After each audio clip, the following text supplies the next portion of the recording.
सुबह का धूप एकदम ब्राइट कर रहा था उस बड़े से ऑफिस को। आदित्य, एक सक्सेसफुल बिजनेसमैन, अपने टेबल पर बिजी था। Phone calls, meeting notifications, emails, सब कुछ उसके डेली रूटीन का पार्ट थे। लाइफ एकदम फास्ट चल रही थी, सक्सेस के नए नए लेवल्स क्रॉस कर रही थी। पर आज अचानक उसकी नजर अपने टेबल के कॉर्नर पर रखे एक सुंदर एनवेलोप पर पड़ी। लाइट येलो कलर के एनवेलोप पर ब्लू इंक से लिखा था, मेरे प्यारे आदित्य के लिए। ये मां की हैंडराइटिंग थी। आदित्य का मन इंस्टेंटली पास्ट में चला गया। मां की याद ताजा हो गई। कितने दिन हो गए थे मां से बात किए। काम में इतना बिजी हो गया था कि अपनों के लिए टाइम ही नहीं था। मां का प्यार, उनकी चिंता, सब कुछ याद आ गया। आदित्य ने जल्दी से एनवेलोप खोला। अंदर एक लेटर था, मां का लिखा हुआ। लेटर पढ़ते ही आदित्य की आंखें मॉइस्ट हो गई। हर शब्द मां के प्यार और उनकी लोनलीनेस की कहानी बता रहा था।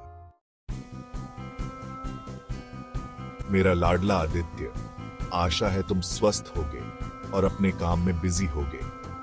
लेटर की शुरुआत ही मां के सैक्रिफाइस की कहानी बता रही थी। उन्हें पता था कि आदित्य बहुत बिजी रहता है, इसलिए वह कभी उसे डिस्टर्ब नहीं करती थी। बेटा, लाइफ में सक्सेस जरूरी है, पर अपनों को टाइम देना भी उतना ही जरूरी होता है। मां ने कितनी आसानी से अपनी बात कह दी थी। आदित्य समझ गया था कि मां क्या कहना चाहती है। आदित्य को याद आया कि कैसे वह अपने काम में डूबा रहता था। दिन रात काम, मीटिंग्स, प्रोजेक्ट डेडलाइंस के चक्कर में वह अपनी मां को भी भूल गया था। मां का फोन आता तो वह जल्दी से बात खत्म कर देता। कभी कभी तो वह मां के फोन भी नहीं उठा पाता था। उसे लगता था कि सक्सेस ही सब कुछ है, पर मां के लेटर ने उसे एहसास दिलाया कि जिंदगी में रिश्तों का भी बहुत महत्व है। सक्सेस तो आती जाती रहेगी, पर रिश्ते एक बार टूट गए तो जुड़ना मुश्किल हो जाता है। मां ने लेटर में अपने बचपन की यादें ताजा की थी। कैसे वह आदित्य को गोद में लेकर लोरी सुनाती थी, कैसे उसकी हर छोटी बड़ी खुशी का ध्यान रखती थी। बेटा, तुम्हें याद है जब तुम छोटे थे तो कैसे मेरे साथ चिपके रहते थे, मेरी साड़ी पकड़कर चलना सीखते थे। मां के शब्द आदित्य के कानों में गूंज रहे थे। उसे अपना बचपन याद आ गया, जब मां ही उसकी दुनिया थी। मां ने आगे लिखा था, आज तुम बड़े हो गए हो, अपनी दुनिया बसा चुके हो। मुझे खुशी है कि तुमने अपनी मेहनत से इतना कुछ अचीव किया है, पर बेटा, कभी कभी अपनी पुरानी यादों को भी ताजा कर लिया करो। अपनी मां को भी याद कर लिया करो, जो तुम्हें बेहद प्यार करती है और तुम्हें हर पल याद करती है। मां के शब्द सीधे आदित्य के दिल में उतर गए। उसे एहसास हुआ कि वह अपनी मां को कितना भूल चुका है। लेटर में मां ने आगे लिखा था, समय बहुत पावरफुल होता है बेटा, यह किसी के लिए नहीं रुकता। यह सच्चाई थी जिसे आदित्य समझता था, लेकिन उसने कभी इस पर ध्यान नहीं दिया था। उसने हमेशा सोचा था कि उसके पास टाइम की कमी नहीं है, वो जब चाहे अपनी मां के पास जा सकता है। लेकिन मां के लेटर ने उसे यह एहसास दिलाया कि समय किसी का इंतजार नहीं करता। मां ने लिखा था, जीवन बहुत छोटा है बेटा, इसे अपनों के साथ बिताओ, प्यार बांटो, खुशियां बांटो। सक्सेस तो मिलती रहेगी, लेकिन ये पल फिर कभी नहीं आएंगे। मां की बातें सही थीं। आदित्य को एहसास हुआ कि वो अपनी जिंदगी की सबसे कीमती चीज को इग्नोर कर रहा था, अपनी मां का प्यार, अपना परिवार। उसने डिसाइड किया कि वो अब और इंतजार नहीं करेगा। लेटर खत्म होते ही आदित्य की आंखों से आंसुओं का बांध टूट गया। वो खुद को कोस रहा था। कैसे वो इतना सेल्फिश हो गया था कि अपनी मां की भावनाओं को नहीं समझ पाया। उसे एहसास हुआ कि मां ने उसे कितना प्यार दिया है, कितने त्याग किए हैं, और वो उनके लिए क्या कर रहा था, बस अपने काम में डूबा रहता था। आदित्य ने तुरंत अपना फोन उठाया और मां को कॉल लगाई। फोन उठाते ही मां की प्यारी सी आवाज आई, कैसे हो बेटा? मां की आवाज सुनते ही आदित्य की आंखें फिर से नम हो गई। वो बोला, मां, मैं ठीक हूं, आप कैसी हैं? मां ने जवाब दिया, मैं भी ठीक हूं बेटा, तुम्हारा फोन आ गया, बस अब और क्या चाहिए मुझे?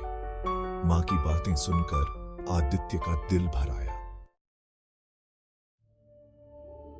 आदित्य ने मां से कहा, मां, मैं जल्दी ही आपसे मिलने आ रहा हूं। मां ने खुशी से कहा, सच कह रहे हो बेटा, मुझे बहुत खुशी होगी। आदित्य ने कहा, हां मां, मैं सच कह रहा हूं। अब मैं और इंतजार नहीं कर सकता। मैं आपसे मिलकर आपके साथ टाइम स्पेंड करना चाहता हूं। मां की खुशी का ठिकाना नहीं रहा। आदित्य ने उसी दिन अपना सारा काम निपटाया और घर जाने की तैयारी करने लगा। जाते जाते उसने अपने ऑफिस के कॉलीग्स को भी यह बात बताई कि वो कुछ दिनों के लिए लीव पर जा रहा है। सब हैरान थे क्योंकि आदित्य ने कभी इतनी लंबी छुट्टी नहीं ली थी। लेकिन आदित्य ने किसी की नहीं सुनी। वो बस जल्दी से जल्दी अपनी मां के पास पहुंचना चाहता था। गाड़ी तेज रफ्तार से दौड़ रही थी। खिड़की से बाहर के नजारे तेजी से पीछे छूटते जा रहे थे। आदित्य अपने बचपन की यादों में खोया हुआ था। उसे याद आ रहा था कि कैसे वो अपनी मां के साथ इसी तरह कार में बैठकर अपने गांव जाया करता था। तब उसे कार की स्पीड बहुत स्लो लगती थी। आदित्य को याद आया कि कैसे वो अपनी मां से हर छोटी छोटी बात शेयर किया करता था। स्कूल की पढ़ाई, फ्रेंड्स के साथ झगड़े, अपनी फेवरेट चॉकलेट, सब कुछ। मां भी बड़े ध्यान से उसकी हर बात सुना करती थी, उसे एडवाइस देती थी, उसे समझाती थी। आदित्य को एहसास हुआ कि मां के साथ बिताया हुआ हर पल कितना कीमती था। गाड़ी जैसे जैसे उसके गांव के करीब पहुंच रही थी, आदित्य के मन में एक अजीब सी बेचैनी होने लगी। उसे डर लग रहा था कि कहीं वो बहुत देर तो नहीं कर चुका है, कहीं मां उससे नाराज तो नहीं है। लेकिन फिर वो खुद को समझाता और कहता, नहीं, मां कभी नाराज नहीं हो सकती। मां तो मां होती है। गाड़ी उसके घर के सामने आकर रुकी। आदित्य कार से उतरा और दौड़ता हुआ घर के अंदर चला गया। मां किचन में थी। उन्होंने आदित्य को देखा तो उनकी आंखों में खुशी के आंसू आ गए। वो बोली, आ गया मेरा बेटा। आदित्य दौड़कर मां से लिपट गया और बोला, मां, मुझे माफ कर दो, मैं बहुत बड़ा बेवकूफ हूं। मां ने आदित्य को अपने सीने से लगा लिया और उसके सिर पर हाथ फेरते हुए कहा, चुप हो जा बेटा, तू मेरा बेटा है, मुझे तुझसे कोई शिकायत नहीं है। मां की बातें सुनकर आदित्य का दिल हल्का हो गया। उसने ठान लिया कि अब वो अपनी मां को कभी अकेला नहीं छोड़ेगा, उनके साथ ज्यादा से ज्यादा टाइम स्पेंड करेगा। आदित्य ने अपनी मां के साथ पूरी शाम बातें की, उनके साथ खाना खाया, हंसी मजाक किया। उसे एहसास हुआ कि सच्ची खुशी तो अपनों के साथ होती है, सक्सेस से नहीं। उस रात आदित्य बहुत दिनों बाद शांति से सोया। उसके चेहरे पर एक अलग ही सुकून था। अगले दिन से ही आदित्य ने अपनी जिंदगी में बदलाव लाना शुरू कर दिया। उसने अपने काम का टाइम टेबल ऐसे सेट किया कि उसे अपनी मां के साथ भी पर्याप्त समय मिल सके। वो हर रोज मां को फोन करके उनका हालचाल पूछता, उनसे अपनी जिंदगी की हर छोटी बड़ी बात शेयर करता। आदित्य को एहसास हुआ कि मां के पास बिताया हुआ हर पल अनमोल है। मां का प्यार, उनका आशीर्वाद ही सबसे बड़ा धन है।